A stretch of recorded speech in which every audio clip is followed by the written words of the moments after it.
Bismillahirrahmanirrahim. Assalamualaikum warahmatullahi wabarakatuh. Perkenalkan, nama saya Sutiani dengan stambuk A1L1200064. Pada video ini kita akan membahas tentang klasifikasi materi dan perubahannya. Metode yang digunakan pada video ini yaitu metode ceramah. Selanjutnya, yuk kita simak video berikut. Hai semuanya, dalam video pengajaran kali ini kita akan membahas klasifikasi materi dan perubahannya. Pada materi klasifikasi, kita akan mempelajari berbagai perubahan benda yang sering kita jumpai dalam kehidupan sehari-hari.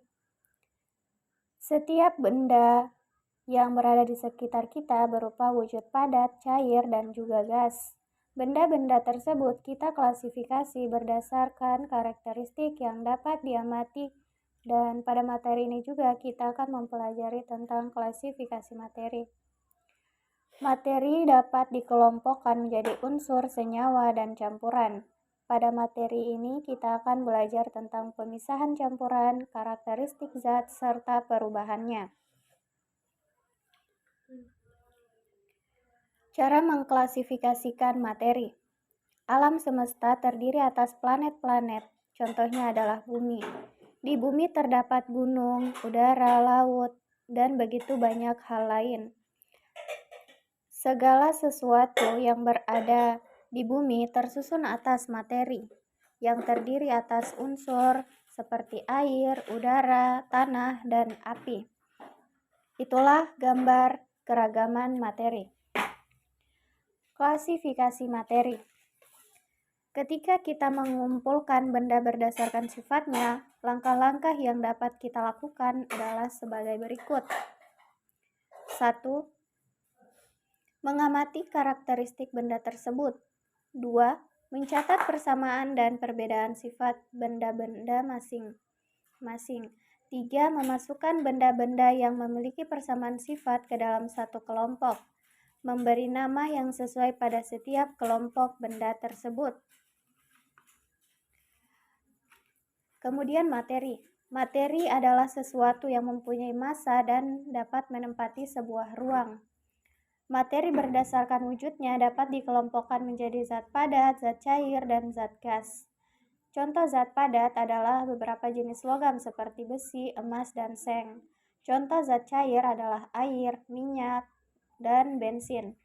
Contoh zat berwujudkan gas adalah udara, asap, dan uap air.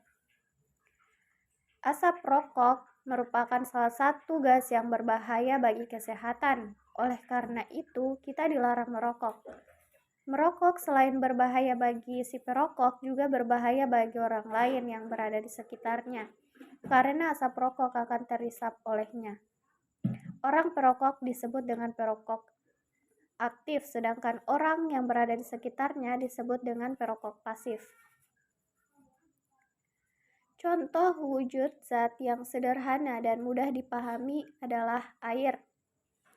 Ketika dalam bentuk bongkahan es, maka es tersebut dikatakan dalam wujud padat. Tetapi ketika es tersebut dipanaskan, maka akan berubah kembali menjadi air, dan air tersebut dikatakan dalam wujud cair. Ketika air dipanaskan pada suhu 100 derajat Celcius, maka akan berubah menjadi uap air. Uap air dikatakan dalam wujud gas. Perbedaan sifat zat padat, cair, dan gas akan kita jelaskan pada tabel berikut ini. Perbedaan sifat zat padat, cair, dan gas. 1. Zat padat mempunyai bentuk dan volume tertentu. Zat cair mempunyai volume tertentu tetapi tidak mempunyai bentuk tetap, bergantung pada media yang digunakan. Zat gas tidak mempunyai volume dan bentuk tertentu.